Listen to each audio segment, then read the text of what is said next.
हरे Krishna everyone, दंडवत प्रणाम आप सभी को। आप सभी का स्वागत है लेवल 2 की क्लास में।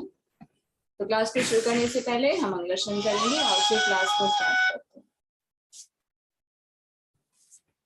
ओम अज्ञानतिमिरान्धस्य ज्ञानाञ्जनशलाकया चक्षुन्मीलितं येन तस्मै श्रीगुरुवे नमः। श्रीचैतन्यमनोभीष्टं स्थापितं येन भूतले स्वयं रूपा कदा मह्यं ददाति स्वपदान्तिकं। वन्देऽहं श्रीगुरो श्रीयुतपदकमलं श्रीगुरून् वैष्णवांश्च श्रीरूपां साग्रजातं सहगण रघुनाथान्वितं तं सजीवं साद्वैतं सावधूतं परिजनसहितं कृष्ण चैतन्यदेवं श्री राधा कृष्ण पादान् सहगण ललिता श्री विशाखान्वितांश्च नमो विष्णुपादाय कृष्ण प्रेष्ठाय भूतले श्रीमते भक्ति वेदांत स्वामीति नामिने। नमस्ते सरस्वती देवे गौरवाणी प्रचारिणे निर्विशेष शून्यवादी पाश्चात्यादेशतारिणे। हे कृष्णा करुणा सिंधु दीनबंधु जगतपते गोपेश गोपिका कांत राधा कांत नमस्तुते। तप्त कांचन गौरांगी श्री राधे वृंदावनेश्वरी वृषभानुसुते देवी प्रणमामि हरिप्रिये। वाञ्छाकल्पतरुभ्यश्च कृपा सिन्धुभ्येव च पतितानां पावनेभ्यो वैष्णवेभ्यो नमो नमः। जय श्री कृष्ण चैतन्य प्रभु नित्यानंद श्री अद्वैत गदाधर श्रीवासादि गौर भक्त वृंद। हरे कृष्णा कृष्ण कृष्ण हरे हरे हरे राम राम राम हरे हरे। हरे कृष्णा कृष्ण कृष्ण हरे हरे हरे राम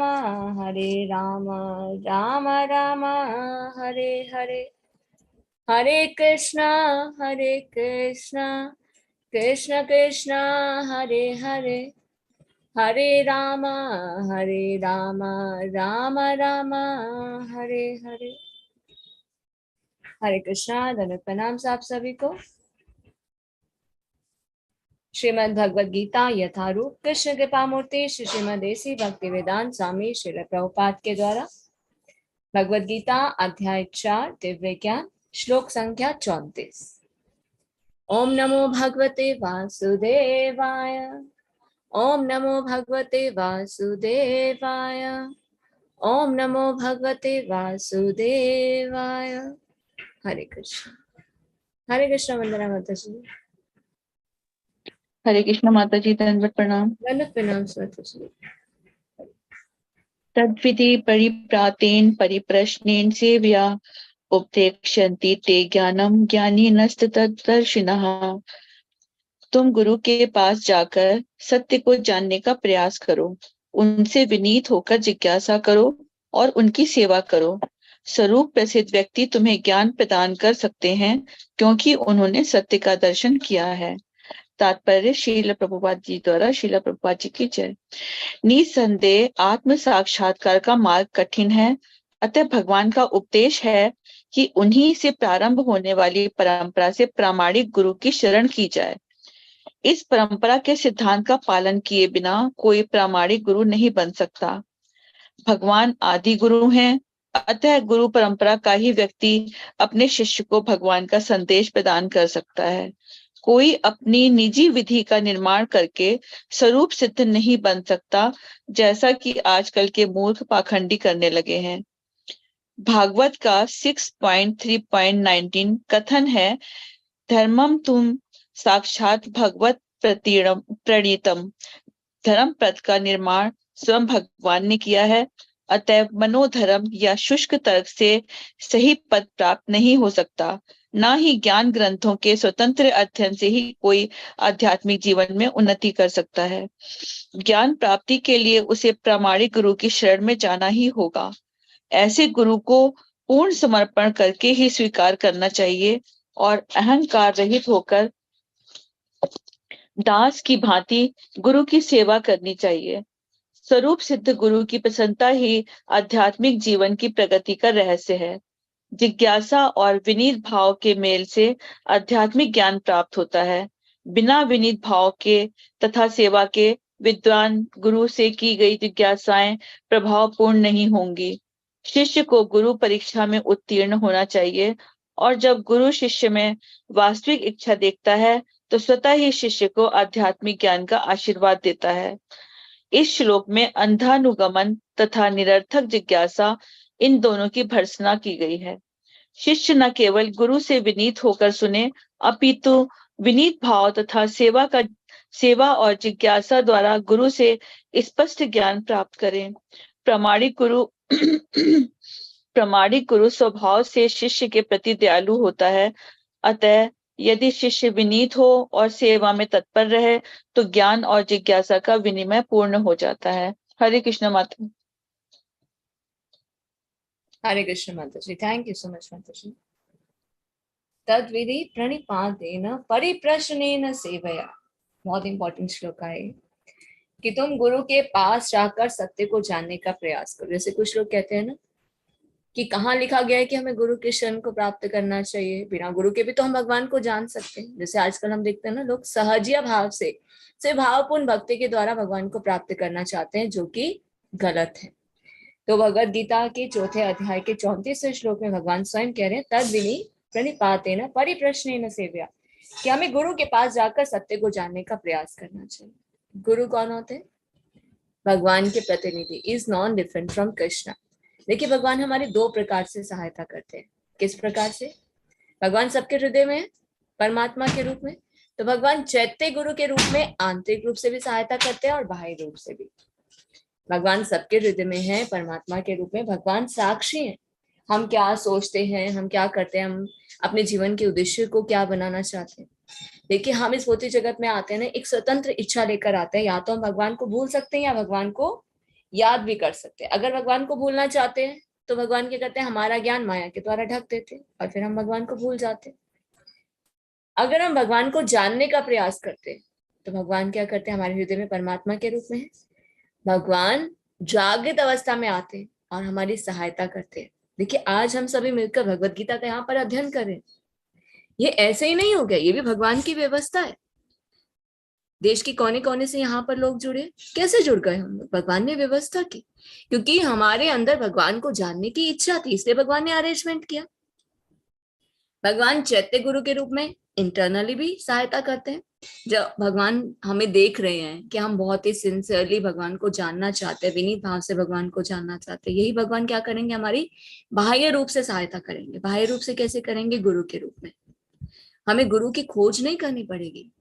जब हम डेडिकेटेड रूप से भक्ति करेंगे, जैसा भगवत गीता में भगवान ने बताया, भगवान के इंस्ट्रक्शन को फॉलो करेंगे, श्रवण और कीर्तन करेंगे, हरे कृष्ण महामंत्र का जप करेंगे, तो भगवान स्वयं हमारे सामने गुरु के रूप में आएंगे, जिनका आश्रय हम प्राप्त करेंगे और उनसे दीक्षा प्राप्त करेंगे।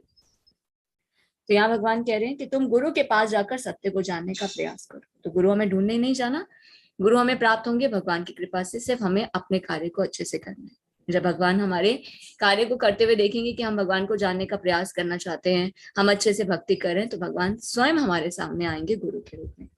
और फिर जब हम गुरु के आश्रय को प्राप्त करते हैं, गुरु के पास जाते हैं, सत्य को जानने का प्रयास करते हैं, उनसे विनीत होकर जिज्ञासा करें, उनकी सेवा करें, स्वरूप सिद्ध व्यक्ति तुम्हें ज्ञान प्रदान कर सकते हैं। तो भगवान ने क्या बताया, गुरु को क्या कह रहे हैं भगवान? स्वरूप सिद्ध व्यक्ति कह रहे हैं। स्वरूप सिद्ध व्यक्ति का अर्थ क्या है? कि जो पूर्ण रूप से कृष्ण को शरणागत है, मनसा वाचा कर्मणा, मन से, वाणी से और कर्म से पूर्ण रूप से कृष्ण को आश्रित है। इस कान में हम देखते हैं ना, जो सन्यासी हैं उनको हम गुरु क्यों कहते हैं? वो हमें दीक्षा प्रदान करते हैं क्योंकि उन्होंने अपना पूरा जीवन कृष्ण को समर्पित कर दिया। परम सत्य को उन्होंने जाना। जिसने परम सत्य को जाना वही तो हमें ज्ञान दे सकता है ना। तो उन्हें क्या कहा जाता है? स्वरूप सिद्ध व्यक्ति। तो भगवान के कह रहे हैं स्वरूप सिद्ध व्यक्ति तुम्हें ज्ञान प्रदान कर सकते हैं क्योंकि उन्होंने सत्य का दर्शन किया। फिर तात्पर्य में प्रभुपाद बता रहे हैं कि आत्म साक्षात्कार का मार्ग कठिन है, सेल्फ रियलाइजेशन थोड़ा डिफिकल्ट है, पर भगवान का उपदेश क्या है कि उन्हीं से प्रारंभ होने वाली परंपरा से प्रामाणिक गुरु के शरण को ग्रहण किया जाए। हम बहुत ही फॉर्चुनेट है कि हम इस्कॉन में हैं, और इस्कॉन क्या है? प्रामाणिक गुरु परंपरा को फॉलो करते हैं। आप भगवत गीता के फर्स्ट चैप्टर से पहले देखिए, एक फ्रंट पेज पे जहां से पहला अध्याय शुरू होता है, उससे पहले गुरु परंपरा दिया गया है, जो किससे शुरू हो रही है? श्री कृष्ण से शुरू हो रही है। जैसा कि भगवत गीता में भगवान ने चौथे अध्याय के दूसरे श्लोक में कहा था, एवं परंपरा प्राप्त, गुरु शिष्य परंपरा प्रणाली द्वारा प्रमाणिक ज्ञान को ही हमें प्राप्त करना चाहिए। तो ये किस प्रकार से आ रही है? प्रभुपाद ने हमें ये भगवत गीता दी, ये ज्ञान प्रदान किया। तो प्रभुपाद किस में आते हैं? गुरु शिष्य परंपरा प्रणाली में। आप देख सकते हैं अध्याय 1 से पहले का जो पेज है उसमें लिखा हुआ है ये परंपरा श्री कृष्ण से शुरू हो रही है। भगवान श्री कृष्ण ने ज्ञान ब्रह्मा जी को दिया, ब्रह्मा जी ने नारद मुनि को, नारद ने व्यास देव को, फिर आगे मध्य, फिर इस प्रकार गुरु शिष्य परंपरा प्रणाली द्वारा ज्ञान श्री चैतन्य महाप्रभु स्वयं आए हैं। देखिए, इसी गुरु शिष्य परंपरा प्रणाली में भगवान स्वयं चैतन्य महाप्रभु के रूप में आए, इसे सर्टिफाइड करने के लिए कि हाँ ये सर्टिफाइड है। तो चैतन्य महाप्रभु द्वारा फिर ये ज्ञान रूप सनातन गोस्वामी, स्वरूप गोस्वामी, रघुनाथ जीव गोस्वामी, कृष्णदास कविराज गोस्वामी, फिर आगे उनके द्वारा नरोत्तम दास गोस्वामी, फिर विश्वनाथ चक्रवर्ती ठाकुर, फिर बलदेव विद्याभूषण, जिन्हें श्रील प्रभुपाद ने इस पुस्तक को समर्पित किया है, क्योंकि जो बलदेव विद्याभूषण है उन्हीं की भगवत गीता के अंशों को प्रभुपाद ने तात्पर्य में लिखा है। फिर आगे भक्ति विनोद ठाकुर, जिन्हें सप्तम गोस्वामी भी कहा जाता है। भक्ति विनोद ठाकुर के जो गुरु हैं, आगे जो उनके शिष्य हैं वो कौन है? गौर किशोर दास बाबा जी। गौर किशोर दास बाबा जी के जो शिष्य हैं वो कौन है? भक्ति सिद्धांत सरस्वती ठाकुर, जो कि श्रील प्रभुपाद के गुरु हैं। तो ये ज्ञान क्या है? गुरु शिष्य परंपरा प्रणाली द्वारा प्रमाणिक ज्ञान है, जिसे हम प्राप्त कर रहे हैं इस्कॉन के माध्यम से। तो इस परंपरा के सिद्धांत का पालन किए बिना कोई प्रमाणिक गुरु नहीं बन सकता। तो हमें गुरु ऐसे नहीं बनाने चाहिए। तो ये श्लोक हमें क्या बताता है? भगवान के द्वारा श्रीमुख से कहा गया ये श्लोक में हमें बताया जाता है कि हमें अंधानुगमन और निरर्थक जिज्ञासा, इन दोनों की भर्त्सना की गई। आजकल लोग क्या करें? अंधाधुंध, जिसकी फैन फॉलोइंग है वहां चले जाते हैं, जो गुरु बहुत ही फेमस है वहां भागते हैं, अरे ये तो बहुत फेमस है, इनकी बहुत फैन फॉलोइंग है तो हम भी इन्हें गुरु बनाते हैं। गुरु बनाना कोई खेल नहीं है, और ऐसे किसी को गुरु नहीं बनाना चाहिए, ऐसे किसी से ज्ञान प्राप्त नहीं करना चाहिए, ऐसे किसी की शरण में नहीं जाना चाहिए। जो प्रामाणिक हैं, जो गुरु शिष्य परंपरा प्रणाली द्वारा प्रामाणिक गुरु हैं, उन्हीं से अगर हम ज्ञान प्राप्त करते हैं, उनके शरण में जाते हैं, तभी इस प्रामाणिक ज्ञान को हम प्राप्त कर सकते हैं। क्योंकि जो आध्यात्मिक ज्ञान है यह हम बाहर से नहीं ले सकते, ऐसे कोई हमें बाहर से ज्ञान नहीं दे देगा। ये ज्ञान अंदर से प्रकाशित होता है, दिव्य ज्ञान हृदय प्रकाशित होता है, ये भी भगवान की कृपा के द्वारा होता है। तो गुरु परंपरा का ही व्यक्ति अपने शिष्य को भगवान का संदेश प्रदान कर सकता है। क्यों? क्योंकि उन्होंने अपने गुरु से प्राप्त किया। तो ये क्या है? भगवान द्वारा दिया गया जो संदेश है, भगवान द्वारा दिया गया जो आध्यात्मिक ज्ञान है, गुरु शिष्य परंपरा प्रणाली द्वारा प्रमाणित अगर कोई प्राप्त करता है तो ही वो इस ज्ञान को ले पाता है। कोई अपनी निजी विधि का निर्माण करके स्वरूप सिद्ध नहीं बन सकता। आजकल के बहुत सारे गुरु बन गए, अगर उनको चेक किया जाए, चेक करना चाहिए हमें। हम किसी स्कूल में एडमिशन लेते हैं, कॉलेज में एडमिशन लेते हैं, पहले चेक करते हैं ना, 10 लोगों से पूछते हैं, पूरा वेरीफाई करते हैं कैसा स्कूल है, कहाँ से हमें एजुकेशन लेनी है, बच्चों को हमें कौन से स्कूल में डालना चाहिए, नहीं डालना चाहिए। पर गुरु बनाते हुए हम क्या गलती करते हैं? अंधाधुंध ऐसे गुरु बना लेते हैं। चेक करना चाहिए। क्या चेक करना चाहिए? क्या वो प्रामाणिक है कि नहीं, क्या उनके गुरु हैं कि नहीं, क्या उनके गुरु के गुरु हैं कि नहीं, क्या वो भगवान श्री कृष्ण द्वारा चल रही गुरु शिष्य परंपरा प्रणाली द्वारा प्रामाणिक है या नहीं। क्योंकि भागवतम का क्या कथन है? धर्म पद का निर्माण भगवान स्वयं करते हैं। तो ज्ञान प्राप्ति के लिए हमें प्रामाणिक गुरु की शरण में जाना होगा, और जो प्रामाणिक गुरु की शरण को प्राप्त करता है, उनके आश्रय में आता है, उनसे विनीत भाव से जिज्ञासा करता है, उनकी सेवा करता है, वही ज्ञान को प्राप्त कर सकता है। तो शिष्य ना केवल गुरु से विनीत होकर सुने, अपितु उनसे जिज्ञासा करे। और हमेशा शिष्य को किस भाव से गुरु के सामने जाना चाहिए? एक मूर्ख के समान। ऐसा नहीं कि हम शास्त्रों को पढ़ रहे हैं तो हमें बहुत ज्ञान हो गया, तो हमें गुरु से क्या विनय करना चाहिए कि मैं एक मूर्ख हूं, मैं भगवान के साथ संबंध को भूल चुका हूँ, कैसे मैं भक्ति मार्ग में आगे बढ़ सकता हूँ, कैसे मैं भगवान के साथ संबंध को जोड़ सकता हूँ। तो प्रामाणिक गुरु स्वभाव से शिष्य के प्रति भी दयालु होते हैं। अगर शिष्य विनीत हो और सेवा में तत्पर हो, ज्ञान और जिज्ञासा का, तब ये विनिमय पूर्ण होता है। तो देखिए दोनों चीजें इंपॉर्टेंट है, गुरु और शिष्य दोनों में योग्यता होनी चाहिए। गुरु कौन से होने चाहिए? गुरु शिष्य परंपरा प्रणाली द्वारा जो श्री कृष्ण द्वारा चली आ रही है। शिष्य में क्या योग्यता होनी चाहिए? वो विनीत भाव से जिज्ञासा करे और फिर गुरु के शरण ग्रहण करे, तो ही इस ज्ञान को वो प्राप्त कर सकता है। हरे कृष्ण। नेक्स्ट अभय माता जी।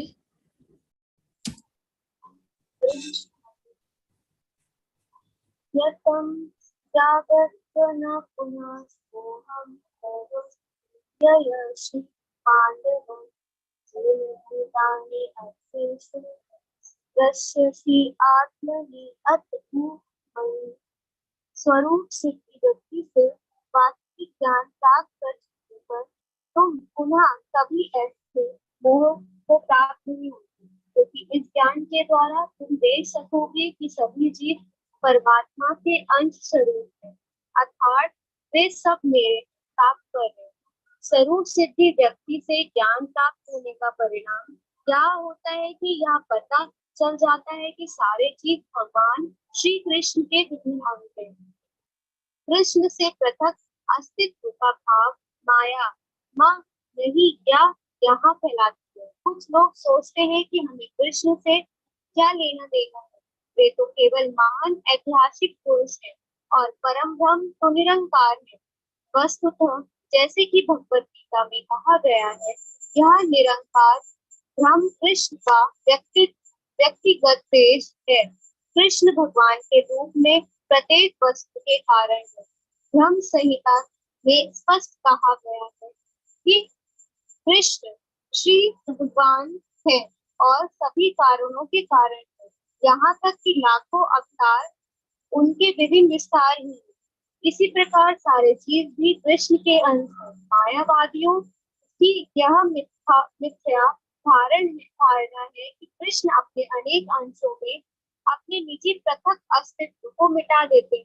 यह विचार सर्वथा भौतिक है। भौतिक जगत में हमारा अनुभव है कि यदि किसी वस्तु का विखंडन किया जाए तो उसका मूल स्वरूप नष्ट हो जाता है, किंतु मायावादी यहाँ नहीं समझ पाते कि परम का अर्थ है कि एक और एक मिलकर एक ही होता है और एक में से एक हटाने पर भी एक बचता है। परम ब्रह्म का यही स्वरूप है। ब्रह्म विद्या का तात्पर्य ज्ञान न होने के कारण हम माया में अवृत हैं। इसलिए हम अपने को कृष्ण से पृथक सोचते हैं। यद्यपि हम कृष्ण के विभिन्न अंश हैं, किंतु तो भी हम उनसे भिन्न हैं। जीवों का शरीर शारीरिक अंतर माया है, वास्तविक सत्य नहीं है। हम सभी कृष्ण को प्रसन्न करने की निमित्त हैं। केवल माया के कारण ही अर्जुन ने सोचा कि उसको स्वजनों से उसका क्षणिक शारीरिक संबंध कृष्ण के शाश्वत आध्यात्मिक संबंधों से अधिक महत्वपूर्ण है। गीता का संपूर्ण उद्देश्य इसी ओर निश्चित है कि कृष्ण का नित्य दास होने के कारण जीव उनसे पृथक नहीं हो सकता। कृष्ण से अपने को अलग मानना ही माया कहलाती है। परम ब्रह्म के विभिन्न अंश के रूप में जीवों को एक विशिष्ट उद्देश्य पूरा करना होता है।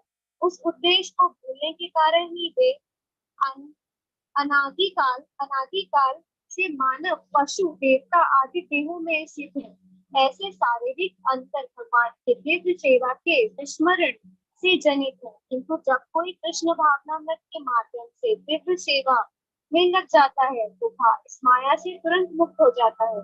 ऐसा ज्ञान केवल प्रमाणिक गुरु से ही प्राप्त हो सकता है और इस तरह वह इस भ्रम को दूर कर सकता है कि जीव कृष्ण के कुल है। पूर्ण ज्ञान तो यह है कि परमात्मा कृष्ण समस्त जीवों के परम आश्रय है और इस आश्रय को त्याग देने पर जीव माया द्वारा मोहित होते हैं, क्योंकि वे अपना अस्तित्व पृथक समझते हैं। इस तरह विभिन्न भौतिक पहचानों के मानदंडों के अंतर्गत वे कृष्ण को भूल जाते हैं, किंतु जब ऐसे मोहग्रस्त जीव कृष्ण भावनामृत में स्थित होते हैं तो यह समझा जाता है कि वे मुक्ति पथ पर है। इसकी पुष्टि भागवत में 2.10 6 की गई है। मुक्ति ही तव नित्य रूपम स्वरूपेण व्यवस्थिता। मुक्ति का अर्थ है कृष्ण के नित्य दास रूप में कृष्ण भावना में अपनी स्वाभाविक स्थिति पर होना। हरे कृष्ण माता जी। Hare Krishna, thank you so much Abhay माता जी। हरे कृष्ण। तो इससे पहले के श्लोक में भगवान ने क्या बताया कि स्वरूप सिद्ध व्यक्ति तुम्हें ज्ञान प्रदान कर सकते हैं क्योंकि उन्होंने सत्य का दर्शन किया है। और अब क्या कह रहे हैं, स्वरूप सिद्ध व्यक्ति से वास्तविक ज्ञान प्राप्त कर चुकने पर तुम पुनः कभी ऐसे मोह से को प्राप्त नहीं होगे, क्योंकि इस ज्ञान के द्वारा तुम देख सकोगे कि सभी जीव परमात्मा के अंश स्वरूप हैं, अर्थात वे सब मेरे हैं। तो भगवान का क्या आदेश है, क्या ऑर्डर है कि हमें चेक करना चाहिए, ऐसे किसी को नहीं सुनना चाहिए, ऐसे किसी के शरण नहीं ग्रहण करना चाहिए। श्री कृष्ण द्वारा प्रारंभ होने वाली गुरु शिष्य परंपरा प्रणाली द्वारा प्रमाणिक गुरु की ही शरण को प्राप्त करना चाहिए, क्योंकि वो कौन है, स्वरूप सिद्ध व्यक्ति। अगर उनसे हम राष्ट्रीय ज्ञान प्राप्त करते हैं तो फिर से हम माया में नहीं आएंगे, फिर से मोह को प्राप्त नहीं होंगे। क्यों? क्योंकि उनके द्वारा प्राप्त ज्ञान से हम ये जान सकेंगे कि सभी जीव जो है वो परमात्मा के अंश है। तो तात्पर्य में बताया जा रहा है स्वरूप सिद्ध व्यक्ति से ज्ञान प्राप्त होने का क्या परिणाम होता है, क्या रिजल्ट होता है, ये पता चल जाता है कि सारे जीव भगवान के अंश हैं। आज हम भगवत गीता पढ़ पा रहे हैं तो हम क्या जान पा रहे हैं, we are the part and parcel of Krishna. हम भगवान के अंश हैं पर हम भगवान से अलग हो गए, क्योंकि कृष्ण से जो अलग हो जाते हैं, जो पृथक अस्तित्व है, उसे क्या कहते हैं, माया। हम बद्ध हो गए हैं, भगवान के साथ संबंध को भूल चुके हैं। पर कुछ लोग क्या सोचते हैं, हमें कृष्ण से क्या लेना देना, वो तो एक ऐतिहासिक पुरुष है, वो तो निराकार है। पर भगवत गीता में भगवान क्या स्पष्ट करते हैं, जो निराकार ब्रह्म है वो क्या है, तेज क्या है, भगवान के ही शरीर से निकलने वाला तेज है। क्योंकि गोलोक वृंदावन में कोई सूर्य का प्रकाश नहीं है, कोई चंद्रमा नहीं है, कोई अग्नि नहीं है, कोई विषय नहीं। भगवान के ही चिन्मय सच्चिदानंद शरीर से इतना तेज निकलता है कि वो पूरे के पूरे गोलोक वृंदावन को प्रकाशमान करता है। और वही तेज जब गोलोक वृंदावन से बाहर निकलता है तो एक चमकीला आकाश बनाता है, जिसे ब्रह्म ज्योति कहा जाता है। तो ब्रह्म संहिता में भी ब्रह्मा जी क्या कहते हैं, पहला श्लोक क्या है, ईश्वर परम कृष्ण सच्चिदानंद विग्रह अनादिरादिर गोविंद सर्व कारण कारणम। कि भगवान कृष्ण ही ईश्वर है, ना तो उनका सच्चिदानंद स्वरूप है, ना तो उनका आदि है, ना अंत है, और वही सभी कारणों के मूल कारण है। और ब्रह्म संहिता में ब्रह्मा जी क्या कहते हैं कि जो भगवान के लाखों अवतार हैं वही उनके विस्तार है। कृष्ण कौन है, कृष्ण स्वयं अवतारी। भगवान क्या है, अवतारी है, और उन्हीं से ही सभी अवतार होते हैं। तो सभी जीव कौन है, भगवान के अंश है। पर मायावादी क्या है, उनकी तो अलग ही फिलॉसफी है कि भगवान निराकार हैं, हम भी भगवान हो सकते हैं। पर मायावादी ये नहीं समझ पाते कि परम का अर्थ क्या है। एक और एक मिलकर एक होता है, एक में से एक घटाने पर ही एक बचता है, यही परम ब्रह्म का स्वरूप है। क्योंकि उन्हें ना ब्रह्म विद्या का प्राप्त ज्ञान नहीं है, इसलिए वो माया के ज्ञान से आवृत है। क्योंकि जो भगवान के प्रति शरणागत नहीं होता, जिसकी भगवान के प्रति श्रद्धा नहीं होती, भगवान क्या करते हैं, उसका ज्ञान माया के द्वारा ढक देते हैं। तो जीवों का शारीरिक अंतर माया है और वास्तविक सत्य नहीं है। हम सभी कृष्ण को प्रसन्न करने के निमित्त। हमें ये नहीं पता कि मनुष्य योनि हमें क्यों प्राप्त हुई, क्यों मिलती है हमें मनुष्य योनि, एंजॉयमेंट करने के लिए नहीं, सेंस ग्रेटिफिकेशन के लिए नहीं। मनुष्य योनि हमें मिलती है कृष्ण के पास वापस जाने के लिए। कितनी योनियां हैं, 84 लाख योनियां हैं। पर मनुष्य योनि एक स्पेशल योनि है। क्यों मिलती है मनुष्य योनि, पास्ट लाइफ में जिसने बहुत बड़े बड़े यज्ञ दान तपस्या कर्म किए हैं, उसके पुण्य कर्म संचित हो जाते हैं, तो उसे मनुष्य योनि प्राप्त होती है। और जिस पर भगवान की विशेष कृपा होती है, भगवान उसके हृदय में भक्ति का बीज बोते हैं कि वो भगवान को जान सके। हर कोई भगवान को नहीं जान सकता। तो हमें क्या जानना है, शास्त्रों के माध्यम से। देखिए, मनुष्य योनि में बुद्धि मिलती है, बुद्धि के द्वारा हमें शास्त्रों को पढ़ना चाहिए। शास्त्रों को पढ़कर हम क्या जान पाते हैं, हम कौन है, we are the part and parcel of Krishna. भगवान कौन है, भगवान हमारे परम पिता है। हमारा स्वभाव क्या है, हम कहाँ से आए हैं। हम गोलोक वृंदावन में भगवान के साथ भगवान के धाम में रहते थे, पर हमने क्या किया, भगवान से विद्रोह किया। क्यों, स्वामित्व की भावना से, इंद्र तृप्ति की इच्छा से। भगवान ने तो हमें बहुत रोकने का प्रयास किया, पर हमने बहुत जिद की, तो भगवान ने हमें क्या किया, इस धरती पर भेज दिया। जैसे हम एग्जाम्पल देते हैं ना, जैसे भौतिक जगत में हम देखते हैं कि बच्चे जब छोटे होते हैं माता पिता के साथ रहते हैं, वही बच्चे जब धीरे धीरे बड़े हो जाते हैं तो उनको क्या लगता है हम भी बॉस बनना चाहते हैं, अब माता पिता के हिसाब से नहीं चलेंगे, अब हमारी चलनी चाहिए। तो क्या करते हैं, माता पिता से झगड़ा करते हैं। कोई माता पिता नहीं चाहते कि बच्चे उनसे अलग होकर रहे। जब बच्चे बहुत ज्यादा जिद करते हैं तो माता पिता क्या करते हैं, उन्हें एक अलग घर लेके दे देते हैं। उसी प्रकार से भगवान ने हमें ये अलग घर दिया। भगवान की इच्छा नहीं थी सृष्टि की रचना करने की, भगवान ने हमारे इंद्र तृप्ति की इच्छाओं को पूरा करने के लिए सृष्टि की रचना की। पर जब हम इस भौतिक जगत में आते हैं, एक फ्रीडम लेकर आते हैं। कौन सी फ्रीडम? एक स्वतंत्रता जो हम लेकर आते हैं। या तो हम भगवान को याद भी कर सकते हैं या भूल सकते हैं, पर हम क्या करते हैं, इस स्वतंत्रता का दुरुपयोग करते हैं। इंद्र तृप्ति की इच्छा तो करते हैं पर भगवान को भूल जाते हैं। भगवान को भूल जाते हैं तो फिर से क्या करते हैं, कर्म के बंधन में बन जाते हैं, अपने आप को शरीर मानकर इंद्र तृप्ति में लिप्त हो जाते हैं। फिर से क्या होता है, बार बार जन्म मृत्यु का चक्र होता है। आज मनुष्य योनि है, अगर भगवान के साथ संबंध को नहीं जोड़ेंगे, अपने एटर्नल स्वभाव को हम नहीं जानेंगे, भगवान को नहीं जानेंगे, भगवान के साथ संबंध को जोड़कर उनके पास वापस जाने का प्रयास नहीं करेंगे, तो बार बार नाना प्रकार की योनियों में आना होगा। जरूरी नहीं है कि नेक्स्ट लाइफ हमें मनुष्य योनि मिले। अगर भक्ति अधूरी रह गई तो भक्ति वेस्ट नहीं जाएगी, उसे फिर से पूरा करने का मौका मिलेगा, फिर मनुष्य योनि जरूर मिल सकती है। नहीं तो अगर इंद्रिय तृप्ति की इच्छा में लगे रहे, कुत्ते बिल्ली पेड़ पौधे कोई भी योनि हम प्राप्त कर सकते हैं। तो हमें ये जानना होगा शास्त्र के माध्यम से हम कौन है, we are the part and parcel of Krishna, पर हम भगवान से अलग हो गए। और हमारा स्वभाव क्या है, जीव का स्वभाव क्या है, जीवेर स्वरूप होए कृष्णेर नित्य दास। हम दास है भगवान के, हम सेवक हैं। स्वामी बनने की इच्छा से हम आते हैं, पर स्वामी हम नहीं। स्वामी कौन है?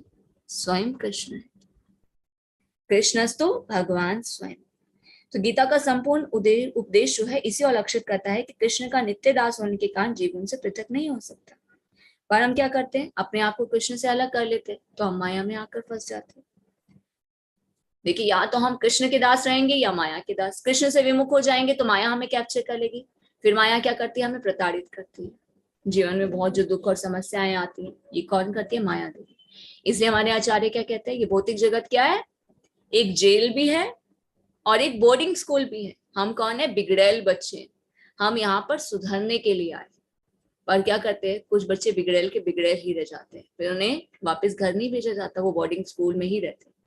पर हमें ये जानना होगा कि हमारे परम पिता परमेश्वर हमसे कितना प्रेम करते, पर हमने उनसे विद्रोह किया। कुछ बच्चे बोर्डिंग स्कूल में आकर सुधर भी जाते हैं ना, फिर फोन करते हैं, मम्मा यहाँ तो मेरी कोई भी केयर नहीं कर रहा, यहाँ तो मुझे कोई अच्छे से खाना भी नहीं खिला रहा। तो बच्चा क्या करता है, जब माता पिता से सॉरी कहता है, माता पिता से प्रार्थना करता है कि आप मुझे अपने पास वापस बुला लीजिए, आगे से मैं कोई गलती नहीं करूंगा, तो माता पिता क्या करते हैं, उसे बोर्डिंग स्कूल से निकाल कर वापस घर ले आते हैं। उसी प्रकार से हमें भी अपनी एटर्नल स्थिति को जानना होगा कि हमारे परमपिता परमेश्वर हमसे बहुत प्रेम करते हैं, हमने उनसे विद्रोह किया, पर यहाँ आकर हमें कितने कष्ट हो रहे हैं। तो जब हम भगवान के शरण में जाएंगे तो हम सभी दुखों से मुक्त हो जाएंगे। तो हमें प्रार्थना करनी चाहिए भगवान से। भगवान से हम प्रार्थना किस प्रकार कर सकते हैं? श्रवणम कीर्तनम। जब हम अपनी इंद्रियों को भगवान की सेवा में लगाते हैं, भगवान के साथ संबंध को जोड़ते, बार बार भगवान से हमें प्रार्थना करनी चाहिए और शास्त्रों के माध्यम से ये जानना चाहिए कि किस प्रकार हम भगवान के पास वापस पहुंच सकते हैं। देखिए, भगवत गीता के दूसरे अध्याय में भगवान बताना शुरू करते हैं भक्ति। भक्ति एक ऐसा रास्ता है जिससे हम अपने भगवान के साथ जो खोया हुआ संबंध है उसे हम जोड़ सकते हैं। भक्ति का अर्थ क्या है? श्रवणम कीर्तनम। भगवान के बारे में जानना, हरे कृष्ण महामंत्र का जप करना, अपने इंद्रियों को भगवान की सेवा में लगाना। तो हम क्या देखते हैं, इस भौतिक जगत में जीव क्या है? मोहग्रस्त है। वो क्या समझते हैं कि हम मुक्ति के पथ पर है, जबकि मुक्ति का अर्थ क्या होता है? अपनी स्वाभाविक स्थिति पर होना। मुक्ति, देखिए, भक्तों को कभी भी मुक्ति की कामना नहीं करनी चाहिए। क्यों? क्योंकि भक्त कभी भी मुक्ति कामी नहीं, सेवा कामी होते हैं। भक्तों को हम अपनी वास्तविक स्थिति को खोना नहीं है। हमें, हमारे जीवन का उद्देश्य है भगवान की सेवा करना। देखिए, मुक्ति तो भक्ति करने से स्वतः ही मिल जाती है, उसे अलग से करने के लिए कोई प्रयास नहीं करना पड़ता। हमारे जीवन का उद्देश्य होना चाहिए भगवान की सेवा करना। हरे कृष्ण। हरे कृष्ण रेखा माता जी।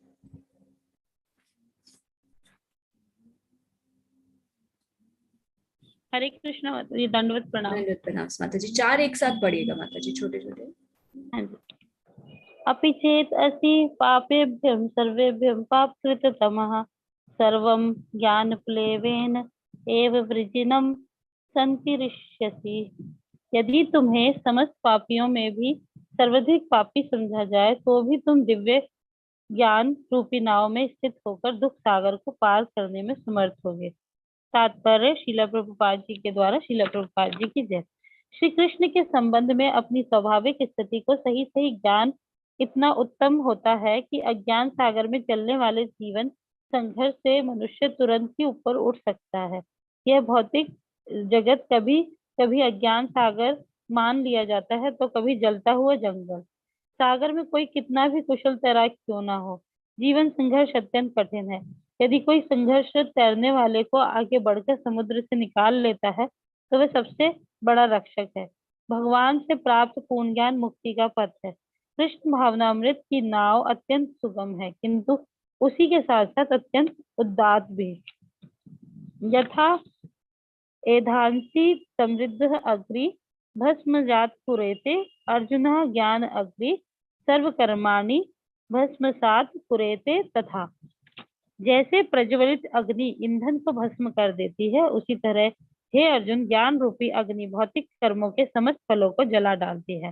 तात्पर्य श्रील प्रभुपाद जी के द्वारा श्रील प्रभुपाद जी की जय। आत्म तथा परमात्मा संबंधी पूर्ण ज्ञान तथा उनके संबंध की तुलना यहाँ अग्नि से की गई है। यह अग्नि न केवल समस्त पाप कर्मों के फलों को जला देती है अपितु पुण्य कर्मों के फलों को भी भस्मसात करने वाली है। कर्म फल की कई अवस्थाएं हैं, शुभारंभ, बीज, संचित आदि, किंतु जीव को स्वरूप का ज्ञान होने पर सब कुछ भस्म हो जाता है, चाहे वह पूर्ववर्ती हो या परवर्ती। वेदों में कहा गया है कि मनुष्य पाप तथा पुण्य दोनों ही प्रकार के कर्म फलों को जीत लेता है। ना ही ज्ञानेन सदृशम पवित्रम इह विद्यते तत्स्वयं योग संसिद्ध कालेन आत्मनि विदन्ते। इस संसार में दिव्य ज्ञान के समान कुछ भी उदात्त तथा शुद्ध नहीं है। ऐसा ज्ञान समस्त योग का परिपक्व फल है। जो व्यक्ति भक्ति में सिद्ध हो जाता है वह यथा समय अपने अंतर में इस ज्ञान का आस्वादन करता है। तात्पर्य श्रील प्रभुपाद जी के द्वारा श्रील प्रभुपाद जी की जय। जब हम दिव्य ज्ञान की बात करते हैं तो हमारा प्रयोजन आध्यात्मिक ज्ञान से होता है। निसंदेह दिव्य ज्ञान के समान कुछ भी उदात्त और शुद्ध नहीं है। अज्ञान ही हमारे बंधन का कारण है और ज्ञान हमारी मुक्ति का। यह ज्ञान भक्ति का परिपक्व फल है। जब कोई दिव्य ज्ञान की अवस्था को प्राप्त कर लेता है तो उसे अन्यंत शक्ति खोजने की आवश्यकता नहीं रहती क्योंकि वह मन ही मन शांति का आनंद लेता रहता है। दूसरे शब्दों में ज्ञान तथा शांति का पर्यवसान कृष्ण भावनामृत में होता है। भगवत गीता के संदेश में यही चरम परिणति है। श्रद्धावान लभते ज्ञानम तत्परः संयत इंद्रिया ज्ञानम लब्ध्वा पराम शांतिम आचिरेण अधिगच्छति। जो श्रद्धालु दिव्य ज्ञान में समर्पित है और जिसने इंद्रियों को वश में कर लिया है वह इस ज्ञान को प्राप्त करने का अधिकारी है और इसे प्राप्त करते ही वह तुरंत आध्यात्मिक शांति को प्राप्त होता है। तात्पर्य श्रील प्रभुपाद जी के द्वारा श्रील प्रभुपाद जी की जय। श्री कृष्ण में दृढ़ विश्वास रखने वाला व्यक्ति ही इस तरह का कृष्ण भावित ज्ञान प्राप्त कर सकता है। वही पुरुष श्रद्धावान कहलाता है और जो यह सोचता है कि कृष्ण भावना भावित होकर कर्म करने से वह परम सिद्ध प्राप्त कर सकता है, यह श्रद्धा भक्ति के द्वारा तथा हरे कृष्ण कृष्ण कृष्ण हरे हरे हरे राम राम राम हरे हरे मंत्र के जाप द्वारा प्राप्त की जाती है क्योंकि इससे हृदय की सारी भौतिक मलिनता दूर हो जाती है। इसके अतिरिक्त मनुष्य को चाहिए कि अपनी इंद्रियों पर संयम रखे। जो व्यक्ति कृष्ण के प्रति श्रद्धावान है और जो इंद्रियों को संयमित रखता है वह शीघ्र ही कृष्ण भावनामृत के ज्ञान से पूर्णता प्राप्त करता है। हरे कृष्ण माता जी। हरे कृष्ण माता जी। थैंक यू सो मच माता जी। यदि तुम्हें समस्त पापियों में भी सर्वाधिक पापी समझा जाए तो भी तुम दिव्य ज्ञान रूपी नाव में स्थित होकर दुख सागर को पार करने में समर्थ होगे। ये भौतिक जगत क्या है? अज्ञानता का सागर। हम इस सागर में, इस समुद्र में आकर फंस गए। क्यों फंस गए? क्योंकि हमने भगवान के साथ संबंध को भूल लिया। हम भगवान को जान नहीं दे रहे। अज्ञानता का अंधकार है, हमें तैरना ही नहीं आ रहा। कैसे यहां से बाहर निकले? तो इस संसागर से हम कैसे बाहर निकल सकते हैं?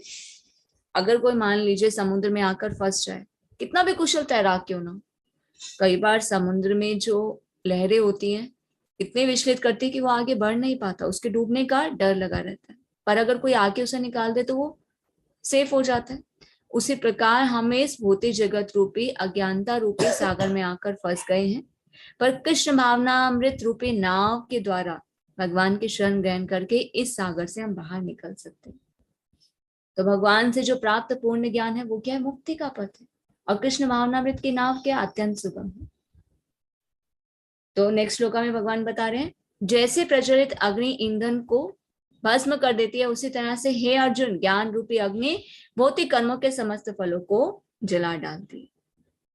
देखिए, इस भौतिक जगत में हम आया है, पाप और पुण्य के फल तो हमें भोगने पड़ेंगे। और मनुष्य योनि क्या है? कर्म योनि है। हम अपने भाग्य के खुद ही निर्माता है। जैसे हम कर्म करेंगे उसी के अनुसार हमें फल मिलेगा। मनुष्य होने में कुछ कर्मों का फल जो इसी लाइफ में हम कर्म करें उसके अनुसार हमें भोगना पड़ता है, या पहले की लाइफ में या पिछले पता नहीं कितनी योनियों में हम जो कर्म कर चुके हैं उसका फल भी हमें भोगना पड़ता है। हमें तो मालूम नहीं है ना। कई बार हम कहते हैं ना, अरे हमने तो इस जीवन में कोई भी गलत कार्य नहीं किया, फिर भी हमारे जीवन में इतने दुख और समस्याएं क्यों आ रही? हो सकता है पास्ट लाइफ में किया, पता नहीं कितने जन्मों में हम कैसे कैसे कर्म करके आ चुके हैं, उसका फल हमें मनुष्य योनि में ही भोगना पड़ता है। क्योंकि मनुष्य योनि क्या है? कर्म योनि। पर भगवान के कह रहे, जैसे प्रज्वलित अग्नि ईंधन को भस्म कर देती है, उसी तरह से ज्ञान रूपी अग्नि, तो ज्ञान रूपी अग्नि किसे कहा जा रहा है? भक्ति को, भगवान के साथ संबंध को जानने का जो ज्ञान है, आत्मा परमात्मा संबंधी जो ज्ञान है, उसे अग्नि से कंपेयर किया गया है। जो इस ज्ञान को प्राप्त कर लेता है उसके सारे पाप कर्मों के फल जलकर नष्ट हो जाते हैं। क्योंकि कर्म फल की तो बहुत सारी अवस्थाएं होती है, एक होता है शुभारंभ, एक होता है बीज और एक होता है संचय। ऐसे हमें कर्मों का फल नहीं मिलता, हम कर्म करते हैं। जैसे इसको तुलना किससे की जाती है? मान लीजिए हम बीज को बोते हैं, हमने कर्म किया, धीरे धीरे वो बीज अंकुरित होगा, पौधा बनेगा, फिर वृक्ष बनेगा, फिर उस पर फल आएंगे। उसी प्रकार से कई बार हमारे कर्मों के फल आने में हमें समय भी लगता है। पर ये जो अग्नि है, कौन सी अग्नि? आत्मा परमात्मा के संबंध को जानने वाली अग्नि, ये सारे पाप कर्मों के फलों को जलाकर नष्ट कर देती है। तो भक्ति करने का तो हमें बेनिफिट ही बेनिफिट है। पास्ट लाइफ में हम कैसे कर्म करके आ चुके हमें नहीं पता, उसका फल हमें भोगना पड़ेगा, अच्छे हो या बुरे। पर जब हम भक्ति करेंगे तो इन कर्म के फलों से हम मुक्त हो जाएंगे। क्योंकि भक्ति करने से हमारे जितने भी पाप कर्म है वो नष्ट हो जाते हैं। तो इस संसार में दिव्य ज्ञान के समान कुछ भी उदात्त और शुद्ध नहीं है। भगवान के कह रहे इससे बेटर और कुछ भी नहीं है। ये एक परफेक्ट नॉलेज है, ये कंप्लीट नॉलेज है। कौन सी नॉलेज? आत्मा और परमात्मा के बारे में जानना। ये जाना कि मैं कौन हूं, और ये जाना कि भगवान कौन है। ये जाना कि मेरा और भगवान के बीच क्या संबंध है और इस संबंध को हम कैसे जोड़ सकते हैं। जो इस ज्ञान को जान लेता है और जो भक्ति करता है उसे क्या मिलता है? फल मिलता है। कौन सा फल? वो भक्ति में सिद्ध हो जाता है और वो इस ज्ञान का आस्वादन करके अपने इस जीवन में भी सुख और शांति से रह सकता है और आने वाले जीवन में भी सुख और शांति के साथ जीवन को व्यतीत कर सकता है। तो अज्ञानता क्या है? बंधन का कारण। और ज्ञान क्या है? मुक्ति के कारण। अब ये हम पे डिपेंड करता है कि हम बंधे रहना चाहते हैं बार बार जन्म मृत्यु के चक्र में, बार बार ये पाप और पुण्य के चक्र में इसके फल को भोगने के लिए बार बार नाना प्रकार की योनियों में आना चाहते हैं, या इससे मुक्त होना चाहते हैं। अगर बार बार आना चाहते हैं तो भगवान के साथ संबंध को ना जोड़े। अगर इससे मुक्त होना चाहते हैं तो इस ज्ञान को जाने, क्योंकि ये ज्ञान क्या है? भक्ति के परिपक्व फल है। कृष्ण भावनामृत के इस ज्ञान के द्वारा हमें अपनी एटर्नल स्थिति प्राप्त होती है, हम शांति को प्राप्त करते हैं। भगवद गीता का यही संदेश है कि कृष्ण भावनामृत के पद पर बढ़ते हुए हम स्वरूप सिद्ध हो सके, हम शांति को प्राप्त कर सके। जो श्रद्धालु दिव्य ज्ञान में समर्पित है, जिसने इंद्रियों को वश में कर लिया, वो इस ज्ञान को प्राप्त करने का अधिकारी है। तो हमें सबसे पहले क्या करना है? भगवान में श्रद्धा करनी है। जिसकी भगवान में श्रद्धा होगी, विनीत भाव से भगवान से प्रार्थना करें कि हे प्रभु, मैं आपको जानना चाहता हूँ, आप मेरी सहायता करें। तो भगवान क्या करेंगे? व्यवस्था करेंगे, हमें भक्तों का संग मिलेगा, जैसे कि अभी मिल रहा है भक्तों का संग। तो हम भगवद गीता को पढ़ पा रहे, तो भगवत गीता को बहुत ही ध्यान से पढ़ने का प्रयास करें, जो भगवान कह रहे हैं उसे अपने जीवन में उतारने का प्रयास करें। तो जो श्रद्धालु दिव्य ज्ञान में समर्पित है, तो धीरे धीरे हम क्या कर पाएंगे, इंद्रियों को कंट्रोल कर पाएंगे और उसे ही ये ज्ञान प्राप्त होगा। जब भगवान हमारे प्रयास को देखेंगे ना, तो भगवान क्या करेंगे, दिव्य ज्ञान हृदय प्रकाशित, तो हमारे हृदय में दिव्य ज्ञान का प्रकाश करेंगे, तो हम भगवत गीता को समझ पाएंगे। और जब हम भगवत गीता को समझ जाएंगे तो क्या होगा, तुरंत आध्यात्मिक शांति को प्राप्त करेंगे। तो तात्पर्य में बताया जा रहा है कि श्रद्धावान पुरुष कौन है, जो भगवान में दृढ़ विश्वास रखता है, जो कृष्ण भावनामृत ज्ञान को प्राप्त करता है, वही पुरुष श्रद्धावान कहलाता है। वो ये सोचता है कि कृष्ण भावना भावित होकर कर्म करने से वो परम सिद्धि को प्राप्त करे। यही श्रद्धा भक्ति के साथ वो हरे कृष्ण कृष्ण कृष्ण हरे हरे, हरे राम राम राम हरे हरे के मंत्र के जप को जपता है, जिससे हृदय की सारी मलिनता दूर हो जाती। तो मनुष्य को चाहिए कि अपने इंद्रियों पर संयम रखे, कृष्ण के प्रति श्रद्धावान हो और हरे कृष्ण महामंत्र का जप करे, तो वो शीघ्र ही कृष्ण भावनामृत के ज्ञान में पूर्णता प्राप्त कर सकता है और शांति को प्राप्त करता है। हरे कृष्ण। नेक्स्ट सत्येंद्र प्रभु जी 2 श्लोक पढ़िएगा। हरे कृष्णा माता जी। हरे कृष्ण। अज्ञ च अश्रद्धान च संशयम आत्मा विश्यन्ति, न अयम लोक अस्ति न पर न सुखम संशयम आत्मनम। किंतु जो अज्ञानी तथा श्रद्धा विहीन व्यक्ति शास्त्रों में संदेह करते हैं, वे भगवत भावना अमृत में नहीं प्राप्त करते, अपितु नीचे गिर जाते हैं। संशय आत्मा के लिए न तो इस लोक में और न परलोक में ही कोई सुख है। तात्पर्य श्री प्रभुपाद जी द्वारा। श्री प्रभुपाद जी की जय। भगवत गीता सभी प्रामाणिक एवं मान्य शास्त्रों में सर्वोत्तम है। जो लोग पशु तुल्य हैं, उनमें न तो प्रामाणिक शास्त्रों के प्रति कोई श्रद्धा है और न ही उनका ज्ञान होता है। और कुछ लोगों को यद्यपि उनका ज्ञान होता है और उनमें से वे उदाहरण देते रहते हैं, किंतु उनमें वास्तविक विश्वास नहीं करते। यहाँ तक कि कुछ लोग जिनमें भगवत गीता जैसे शास्त्र में श्रद्धा होती भी है, फिर भी वे न तो भगवान कृष्ण में विश्वास करते हैं और न ही उनकी पूजा करते हैं। ऐसे लोगों को कृष्ण भावनामृत में का कोई ज्ञान नहीं होता, वे नीचे गिरते हैं। उपयुक्त सभी कोटि के व्यक्तियों में जो श्रद्धालु नहीं है और सदैव संशयग्रस्त रहते हैं, वे तनिक भी उन्नति नहीं कर पाते। जो लोग ईश्वर तथा उसके वचनों में श्रद्धा नहीं रखते, उन्हें न तो इस संसार में और न भावी लोक में कुछ हाथ लगता है। उनके लिए किसी प्रकार का सुख नहीं है। अतः मनुष्य को चाहिए कि श्रद्धा भाव से शास्त्रों के सिद्धांतों का पालन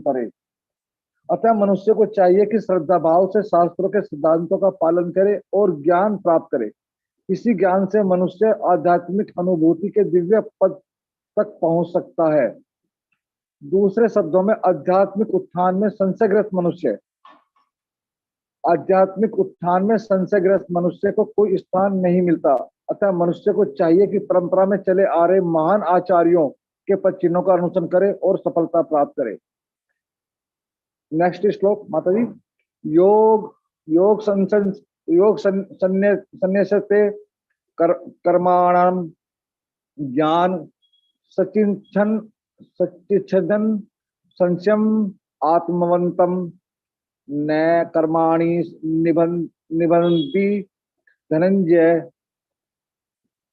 जो व्यक्ति अपने कर्म फलों का परित्याग करते हुए भी भक्ति करता है और जिसके संशय दिव्य ज्ञान द्वारा विनिष्ट हो चुके होते हैं, वही वास्तव में आत्मपरायण है।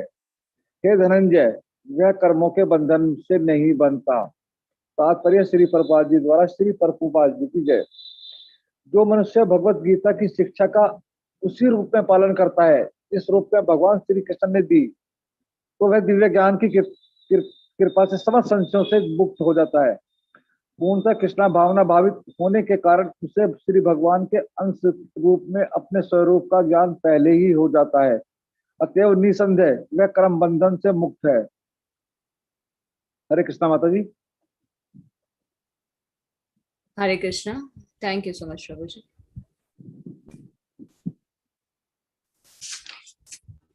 किंतु जो अज्ञानी और श्रद्धा विहीन व्यक्ति शास्त्रों में संदेह करते हैं, वे भगवत भावनामृत नहीं प्राप्त करते, अपितु नीचे गिर जाते हैं। हम देखते हैं ना, बहुत तरह के लोग होते हैं, किसी की भगवान में श्रद्धा है, किसी की भगवान में श्रद्धा नहीं है।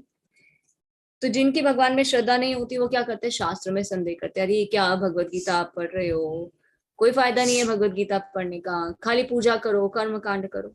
तो ऐसे लोग क्या करते हैं, भगवत भावनामृत को प्राप्त नहीं कर पाते और नीचे गिर जाते हैं। भगवत गीता तो हमारी क्या है, प्रमाणिक बुक है, शास्त्र है, मान्य शास्त्रों में सबसे सर्वोत्तम है। जो लोग पशु तुल्य हैं वो प्रमाणिक शास्त्रों के प्रति कोई श्रद्धा नहीं रखते। जब श्रद्धा ही नहीं रखेंगे, शास्त्रों को पढ़ेंगे नहीं, तो उन्हें ज्ञान कहाँ से प्राप्त होगा, वो नीचे गिर जाएंगे। तो संशय आत्मा के लिए ना तो इस लोक में ना ही परलोक में कोई सुख है। कुछ लोग भी ऐसे होते हैं जिन्हें ये ज्ञान होता है, भगवत गीता उन्होंने पढ़ी होती है, शास्त्रों में श्रद्धा तो होती है, पर भगवान में विश्वास नहीं करते, ना ही उनकी पूजा करते। अब भगवान में विश्वास नहीं होगा, भगवत गीता तो पढ़ी है पर भगवान में विश्वास ही नहीं है, भगवान की वाणी में विश्वास नहीं है, तो कैसे इस ज्ञान को प्राप्त करेंगे। तो सभी कोटि के व्यक्तियों में जो श्रद्धालु नहीं है, जो संशयग्रस्त है, वो उन्नति नहीं कर पाते। जो भगवान के वचनों में श्रद्धा नहीं रखते, उन्हें अपने जीवन में नहीं उतारते, उन्हें कुछ भी हाथ नहीं मिलता, वो टाइम वेस्ट कर रहे हैं। तो मनुष्य को क्या चाहिए कि श्रद्धा भाव से शास्त्रों के सिद्धांतों का पालन करे। जो भगवान कह रहे हैं वो सत्य है और उसे अपने जीवन में हमें उतारना है। तो मनुष्य को चाहिए कि परंपरा से चले आ रहे हैं महान आचार्यों के प्रवचनों का अनुसरण करे और सफलता को प्राप्त करे। Give only this life to Krishna. पता नहीं हम कितने जीवन ऐसे ही व्यर्थ गवा कर आ चुके हैं, पर इस मानव योनि को हमें व्यर्थ नहीं गवाना। इस मानव योनि में हमें भक्ति करके, भगवान द्वारा दिए गए उपदेशों का पालन करके अपने जीवन में उतार के इस जीवन को हमें सफल करना। जो व्यक्ति अपने कर्म फलों का परित्याग करते हुए भक्ति करता है, जिसके संशय दिव्य ज्ञान द्वारा विनष्ट हो चुके होते, वही वास्तव में आत्मपरायण है। हे धनंजय, वे कर्मों के बंधन से नहीं बंधते। देखिए भगवान यहाँ पर क्या गारंटी दे रहे कि जो भक्ति करता है उसके सारे डाउट जो है वो दूर हो जाते हैं, उसके सारे जो कर्म के बंधन है वो उनसे वो छूट जाता है। तो जो मनुष्य भगवत गीता की शिक्षा का उसी रूप में पालन करता है जिस रूप में भगवान कृष्ण ने दी, तो वह दिव्य ज्ञान की कृपा से समस्त संशयों से मुक्त हो जाता है और पूर्णतः कृष्ण भावना भावित होने के कारण उसे श्री भगवान के अंश रूप में अपने स्वरूप का ज्ञान पहले से ही हो जाता है। तो वही जान पाता है कि मैं कौन हूँ, मैं भगवान का अंश हूँ, मैं भगवान के साथ संबंध को भूल चुका हूँ और भक्ति के साथ मैं भगवान के साथ संबंध को जोड़ सकता हूँ। तो वो क्या करता है, भक्ति करता है और फिर से भगवान के साथ संबंध को जोड़कर अपने जीवन के उद्देश्य को पूरा कर पाता है। हरे कृष्ण। हरे कृष्ण। प्रिया माता जी, लास्ट रो का इस चैप्टर का पढ़िए। जी माता जी।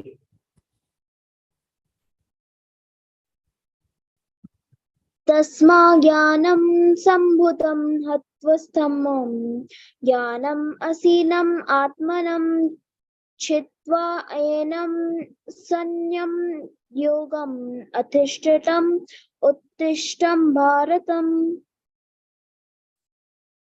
अतएव तुम्हारे हृदय में अज्ञान के कारण जो संशय उठ रहे हैं, उन्हें ज्ञान रूपी शास्त्र से काट लो। हे भारत, तुम योग से संबंधित होकर खड़े हो और युद्ध करो। तात्पर्य श्रील प्रभुपाद द्वारा इस अध्याय में जिस योग पद्धति का उपदेश हुआ है वह सनातन योग कहलाती है। इस योग में दो तरह के यज्ञ कर्म किए जाते हैं, एक तो द्रव्य का यज्ञ और दूसरा आत्मज्ञान यज्ञ, जो विशुद्ध आध्यात्मिक कर्म है।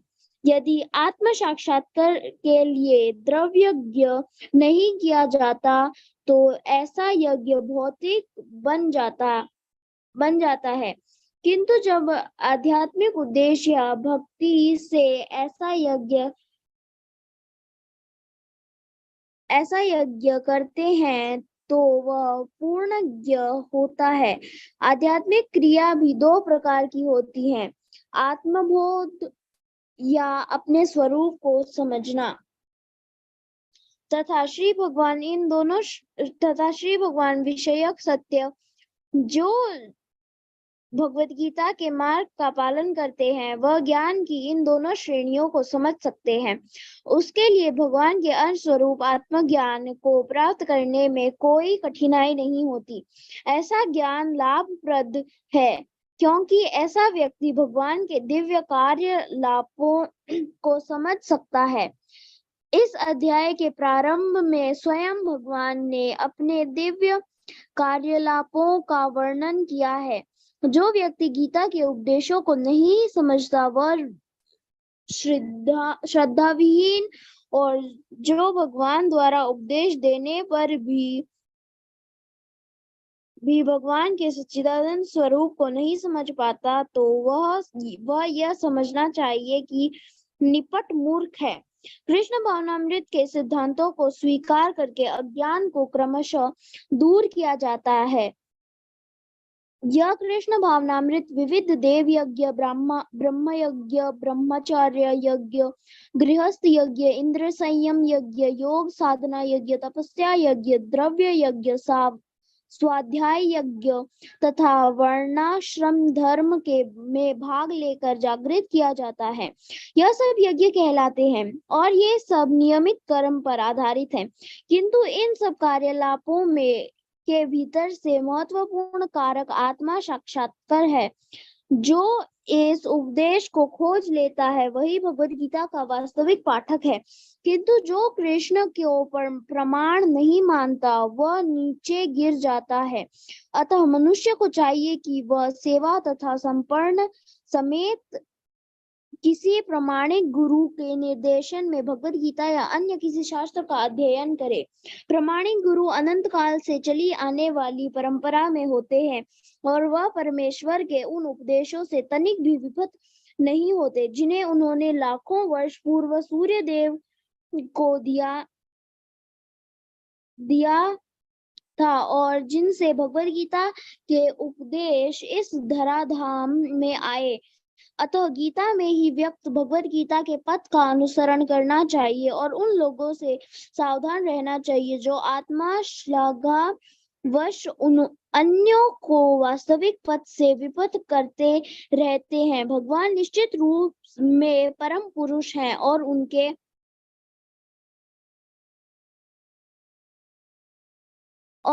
कार्यालाप दिव्य हैं। जो इसे समझता है वह भगवत गीता का अध्ययन शुभारंभ करते ही मुक्त होता है। इस प्रकार श्रीमद् भगवत गीता के चतुर्थ अध्याय दिव्य ज्ञान का भक्ति वेदांत तात्पर्य पूर्ण हुआ। हरे कृष्ण माता जी। Hare Krishna, thank you so much माता जी।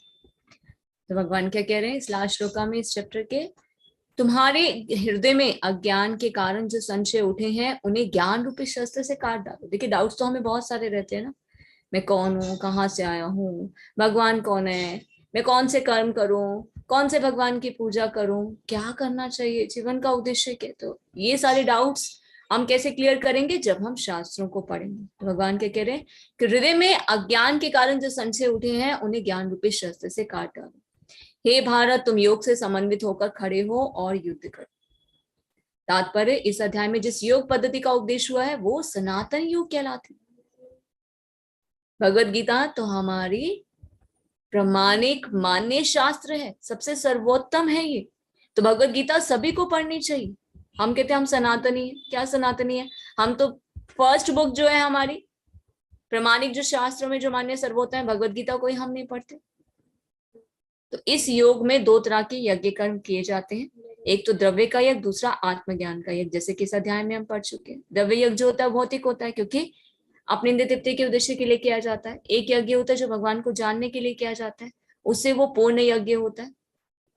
तो बाकी सभी जो यज्ञ हैं जैसे कि देव यज्ञ, ब्रह्म यज्ञ, ब्रह्मचार्य यज्ञ, गृहस्थ यज्ञ, इंद्रिय संयम यज्ञ, योग साधना यज्ञ, तपस्या यज्ञ, द्रव्य यज्ञ, स्वाध्याय यज्ञ, ये सब यज्ञ कहलाते हैं और ये सब नियमित कर्मों पर आधारित होते हैं। पर इनसे भी ऊपर क्या है, भक्ति, कृष्ण भावनामृत, संकीर्तन यज्ञ। जो इस उद्देश्य को खोज लेता है वही भगवत गीता का वास्तविक पाठक है। पर जो कृष्ण को प्रमाण नहीं मानता, भगवान की वाणी पर विचार नहीं करता, भगवान की वाणी को सत्य नहीं मानता, वो नीचे गिर जाता है। अब हम भगवत गीता को पढ़ रहे हैं, हमें इसे पढ़ना नहीं है, भगवत गीता को अपने जीवन में भी उतारना है। सिर्फ ये कहने वाली बातें नहीं है। भगवान ने बोला कि मेरे शरणागत हो, तुम सब कर्म फलों से मुक्त हो जाओगे, मैं तुम्हारी रक्षा करूंगा, मैं तुम्हारी सहायता करूंगा। हम क्या सोचते हैं, ये तो कहने वाली बात है, इतने जीव है, भगवान किस किस की सहायता करेंगे। बस ये हमारा ये जो डाउट है ना, ये हमें नीचे गिरा देता है।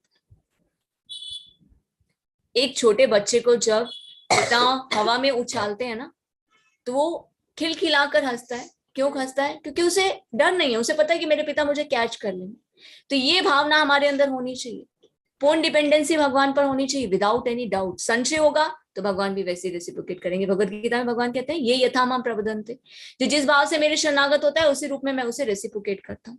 अगर हम फुली सरेंडर होंगे, पूर्ण विश्वास होगा भगवान पर, तो भगवान भी वैसे ही रेसिप्रोकेट करेंगे। हमें डाउट होगा तो भगवान कहेंगे अच्छा इसे मुझ पर तो भरोसा है ही नहीं, चल कर ले अपने आप, अपना जैसे कर सकता है। तो मनुष्य को क्या चाहिए कि सेवा और समर्पण समेत प्रमाणिक गुरु के निर्देशन में भगवद गीता का अध्ययन करें। तो कौन सी भगवद गीता? गुरु शिष्य परंपरा प्रणाली द्वारा प्रमाणिक भगवद गीता। भगवान ने स्वयं बताया कि ये दिव्य ज्ञान जो है ये तो बहुत प्राचीन काल से चला आ रहा है। सबसे पहले भगवान ने इस दिव्य ज्ञान का उपदेश सूर्यदेव विवस्वान को दिया, फिर राजा इक्ष्वाकु को दिया, मनु को दिया, फिर राजा इक्ष्वाकु को दिया। पर कालक्रम में ये परंपरा छिन्न भिन्न हो गई थी। छिन्न भिन्न का मतलब ये नहीं कि ज्ञान लुप्त हो गया था, इसे कोई फॉलो नहीं कर रहा था। तो फिर से भगवान ने इस ज्ञान को एस्टेब्लिश किया, अर्जुन को निमित्त मात्र साधन बनाया, भगवद गीता का उपदेश दिया। किसके लिए? अर्जुन के लिए नहीं, मानव जाति के हित के लिए, कलयुग के लोगों के लिए। ये भगवद गीता क्या है? The manual of human life, हमें जीवन को कैसे चलाना है।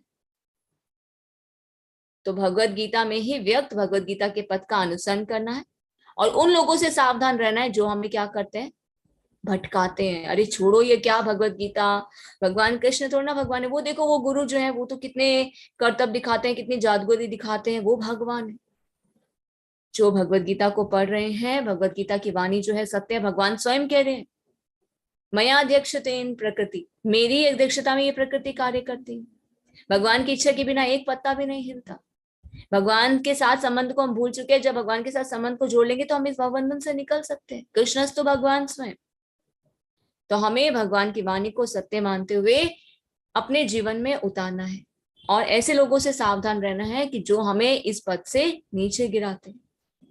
तो भगवान निश्चित रूप से परम पुरुष है और उनके कार्यकलाप जो है दिव्य है। जो इसे समझ आता है वही भगवद गीता का अध्ययन शुभारंभ करते ही मुक्त हो जाता है। तो इस प्रकार भगवद गीता के चतुर्थ अध्याय दिव्य ज्ञान का भक्ति वेदांत तात्पर्य पूर्ण हुआ। हरे कृष्णा। तो अध्याय 5 को हम शुरू कर लेते हैं। 2-3 श्लोक इसके पढ़ लेते हैं, फिर क्लास को हम एंड करेंगे। अध्याय 5 कर्मयोग कृष्ण भावनामृत कर्म। तो इस अध्याय में भगवान हमें बता रहे हैं कि कृष्ण भावनामृत कर्म के द्वारा हम भगवान के साथ संबंध को कैसे जोड़ सकते हैं। हरे कृष्णा। तान्या माता जी। हरे कृष्ण माता जी। अध्याय 5 कर्म योग कृष्ण भावना भक्ति कर्म। अर्जुन उवाच संन्यासं कर्मणां कृष्ण पुनः भोगं च संशसि यतः श्रेय ऐक्यो एकम ततः मे भूहि सुनिश्चितम्। अर्जुन ने कहा, हे कृष्ण, पहले आप मुझसे कर्म त्यागने के लिए कहते हैं और फिर भक्ति पूर्वक कर्म करने का आदेश देते हैं। क्या आप अब कृपा करके निश्चित रूप से मुझे बताएंगे कि इन दोनों में से कौन अधिक लाभप्रद है? तात्पर्य श्रील प्रभुपाद जी द्वारा। प्रभुपाद जी की जय। भगवद गीता के इस 5वें अध्याय में भगवान बताते हैं कि भक्ति पूर्वक किया गया कर्म शुष्क चिंतन से श्रेष्ठ है। भक्ति पथ अधिक सुगम है क्योंकि दिव्य स्वरूपा भक्ति मनुष्य को कर्म बंधन से मुक्त करती है। द्वितीय अध्याय में आत्मा तथा उसके शरीर बंधन का सामान्य ज्ञान बतलाया गया है। उसी में बुद्धि योग अर्थात भक्ति द्वारा इस भौतिक बंधन से निकलने का भी वर्णन हुआ है। तृतीय अध्याय में यह बताया गया है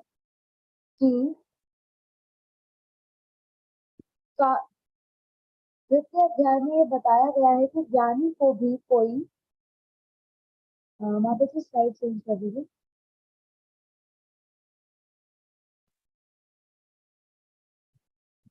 यह ज्ञानी को भी कार्य नहीं करने पड़ते।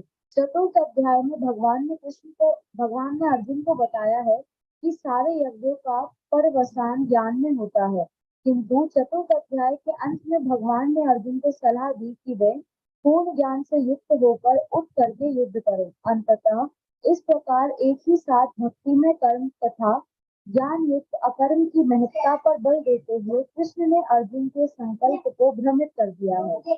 अर्जुन यह समझता है कि ज्ञान में संन्यास का अर्थ है इंद्रिय कार्यों के रूप में समस्त प्रकार के कार्यकलापों का परित्याग, किंतु यदि भक्ति योग में कोई कर्म करता है तो फिर कर्म का किस तरह त्याग हुआ।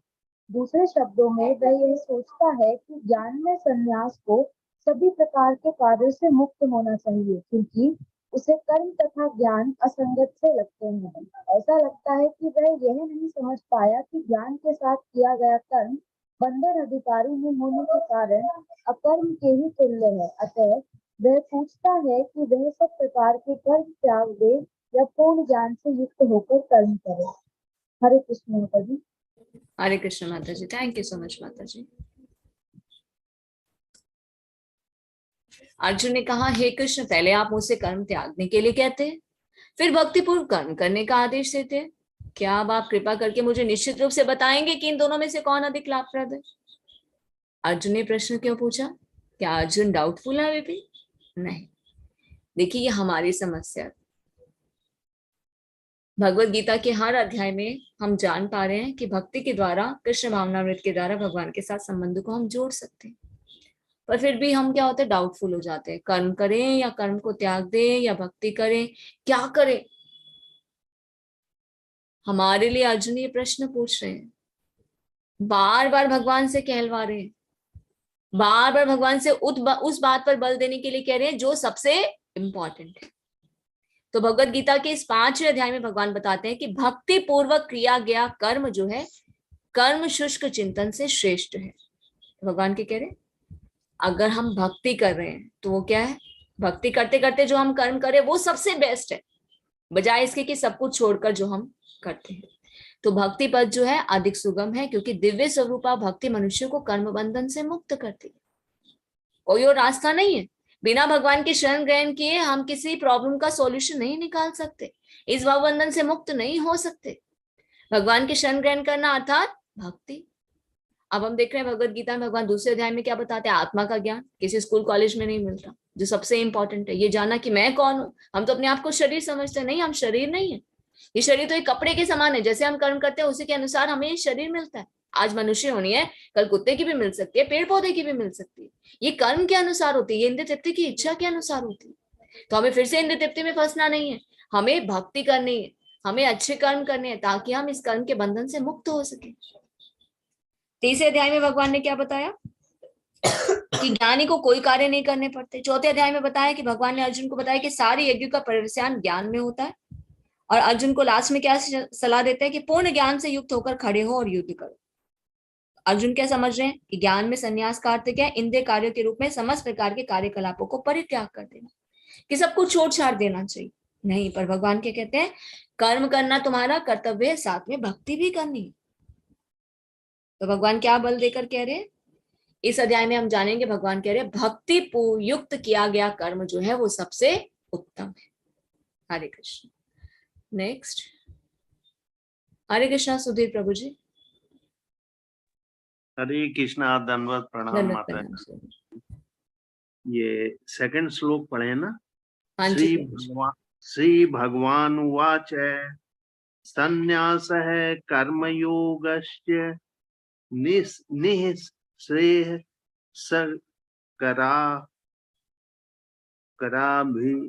कराविभो तयोस्तु कर्म संन्यासात् कर्मयोगो विशिष्यते।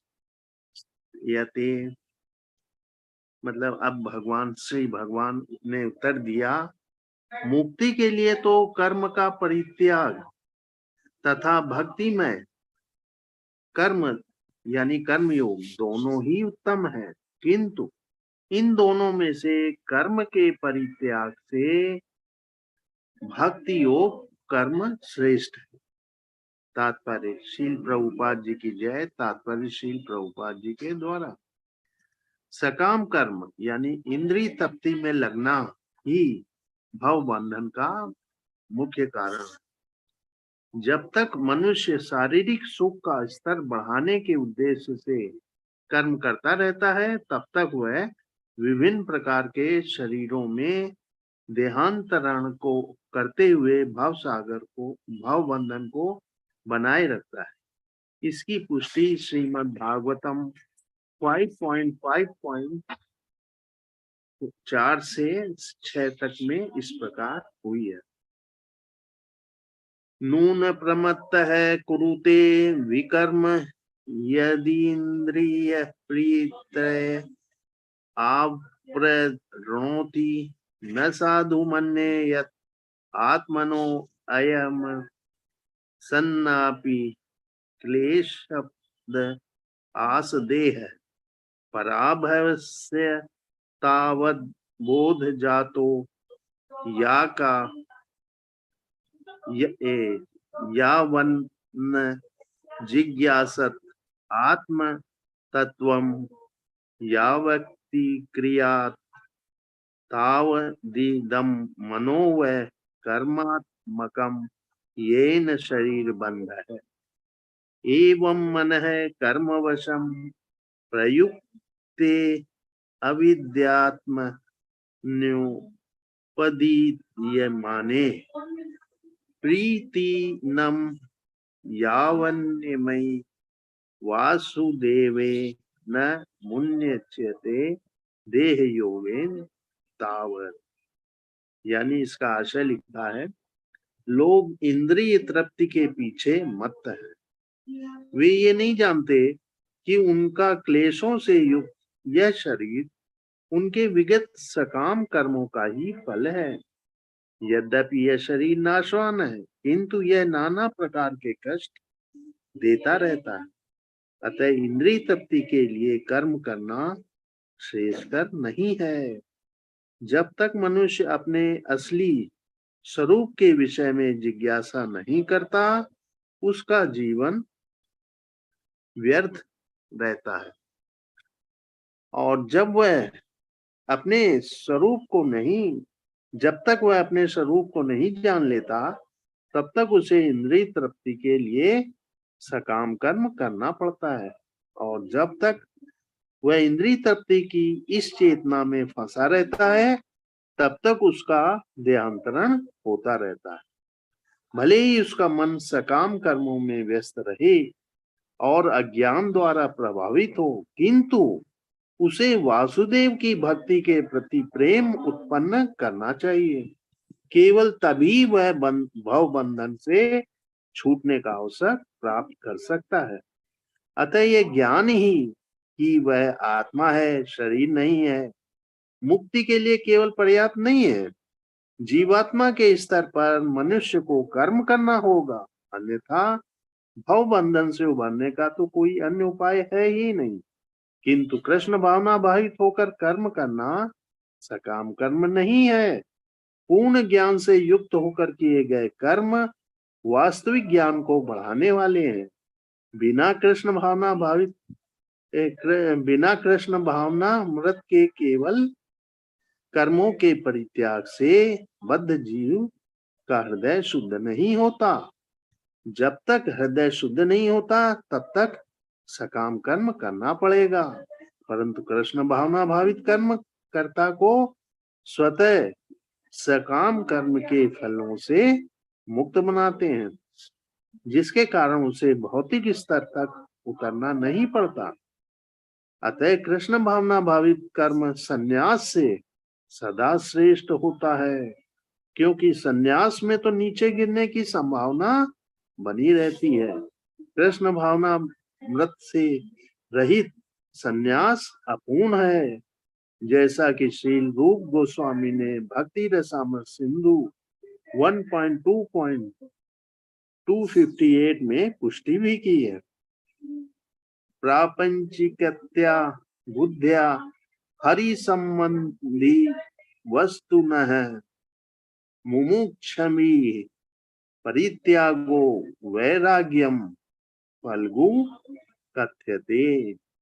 इसका आशय है, जब मुक्ति कामी व्यक्ति श्री भगवान से संबंधित वस्तुओं को भौतिक समझकर उसका परित्याग कर देते हैं, तो उसका संन्यास वास्तव में अपूर्ण कहलाता है। संन्यास तभी पूर्ण माना जाता है जब यह ज्ञात हो कि संसार की प्रत्येक वस्तु श्री भगवान की है और कोई किसी भी वस्तु का स्वामित्व ग्रहण नहीं कर सकता है। वस्तुतः मनुष्य को यह समझने का प्रयत्न करना चाहिए कि उसका अपना कुछ भी नहीं है, तो फिर संन्यास का प्रश्न ही कहाँ उठता है। जो व्यक्ति यह समझता है कि सारी संपत्ति श्री कृष्ण की ही है, वह वास्तव में नित्य सन्यासी है। प्रत्येक वस्तु श्री कृष्ण की है, अतः उसका उपयोग भी श्री कृष्ण के लिए ही किया जाना चाहिए। कृष्ण भावना भावित होकर इस प्रकार का पूर्ण कार्य करना मायावादी सन्यासी के कृत्रिम वैराग्य से कहीं उत्तम है। Hare Krishna. Hare Krishna. Thank you so much प्रभु जी। वैसे लास्ट श्लोक हम भी करेंगे, इसके बाद क्लास को एंड करेंगे। तो श्री भगवान ने उत्तर दिया, मुक्ति के लिए तो कर्म का परित्याग और भक्ति में कर्म दोनों ही उत्तम है। अगर हम कर्मों का त्याग कर देते हैं उससे भी मुक्ति मिलेगी। जैसे कुछ लोग संन्यास ग्रहण करते हैं, सब कुछ छोड़ छाड़ देते हैं और संन्यास आश्रम को ग्रहण करते हैं, उससे भी मुक्ति प्राप्त होती है। और भक्ति में कर्म हम करते हैं, कर्म भी करें साथ में भक्ति करें, उससे भी मुक्ति मिल जाएगी। तो भगवान ने क्या बोला, दोनों बेटर हैं, किंतु दोनों में से भक्ति युक्त कर्म ज्यादा बेटर है। क्योंकि मान लीजिए अगर कोई संन्यास लेता है, कर्म नहीं कर रहा, सब कुछ छोड़ छाड़ के उसने संन्यास ले लिया, पर उसका मन फिर भी इंद्र तृप्ति के विषय में लगा रहेगा, वो कृष्ण के बारे में नहीं जानता ना, भगवान के साथ संबंध को नहीं जोड़ता ना, इसलिए उसके नीचे गिरने की संभावना बनी रहती है। पर अगर हम कर्म भी कर रहे हैं साथ में भक्ति भी कर रहे हैं तो नीचे गिरने की संभावना कम होती है, क्योंकि हमारे जीवन का सेंटर कौन हो जाते हैं, कृष्ण हो जाते हैं। हम अपने इंद्रियों को भगवान की सेवा में लगाते हैं, तो हम कर्म के बंधन में नहीं बनते। हम देख रहे हैं ना कि हम शारीरिक सुख को बढ़ाने के लिए क्या कर रहे हैं, कर्म कर रहे हैं। अच्छा घर, अच्छी गाड़ी, सभी फैसिलिटीज हमारे पास होनी चाहिए, तो उसके लिए हम क्या कर रहे हैं, निरंतर रूप से कर्म कर रहे हैं। तो कर्म करने से बार बार क्या होगा, कर्म का बंधन होगा। तो हमें क्या करना चाहिए, कर्मों को त्यागना नहीं है। अर्जुन को भगवान ने ये नहीं बोला कि युद्ध नहीं करना, अर्जुन को भगवान ने बोला कि युद्ध करो पर मेरे शरणागत होकर करो। तो हमें अपनी ड्यूटीज बहुत अच्छे से करनी है। जिस भी कर्म बंधन में भगवान ने हमें डाला है, चाहे हम ग्रस्त हैं या व्यवसाय कर रहे हैं या नौकरी कर रहे हैं, जिस भी हम कर्म बंधन में है उसे युद्ध की तरह कीजिए, बहुत अच्छे से कीजिए, वो भी भगवान की सेवा। और साथ में हमें क्या करना है, भक्ति करनी है। कुछ भी छोड़ना नहीं है, सिर्फ कृष्ण को जीवन में जोड़ देना। पर जो लोग इंद्र तृप्ति के पीछे भाग रहे हैं, उन्हें तो पता ही नहीं है वो लोग क्या कर रहे हैं, सिर्फ कर्म कांड के नियम, आज ये वार है, इस देवी देवता की पूजा करो, ये कर्म करो, पर उससे क्या होता है, बार बार जन्म मृत्यु का चक्र होता है। क्योंकि जीवन के उद्देश्य को नहीं समझ पाए, भगवान के शरणागत नहीं हो पाए, भगवान के साथ संबंध को नहीं जोड़ पाए, अपने वास्तविक स्वरूप को नहीं समझ पाए। तो क्या होगा, ये शरीर छोड़ने के बाद फिर से नया शरीर आएगा। क्योंकि जैसे इंद्र तृप्ति की इच्छा होगी वैसा आगे शरीर मिलेगा। क्योंकि मनुष्य योनि में जैसे हम कर्म करते हैं, जैसे हमारी इंद्र तृप्ति की इच्छा होती है, आगे की योनियां इसी से डिसाइड होती है। पर हमें क्या करना है, भगवान क्या बता रहे हैं, सबसे बेटर क्या है, भक्ति युक्त कर्म। कई बार हम भी कंफ्यूज हो जाते हैं, अरे क्या करना है बिजनेस करके, इससे अच्छा भक्ति करो। क्या करना है ग्रस्त जीवन का पालन करके, इससे अच्छा भक्ति करो। क्या करना है पढ़ाई करके, इससे अच्छा भक्ति करो।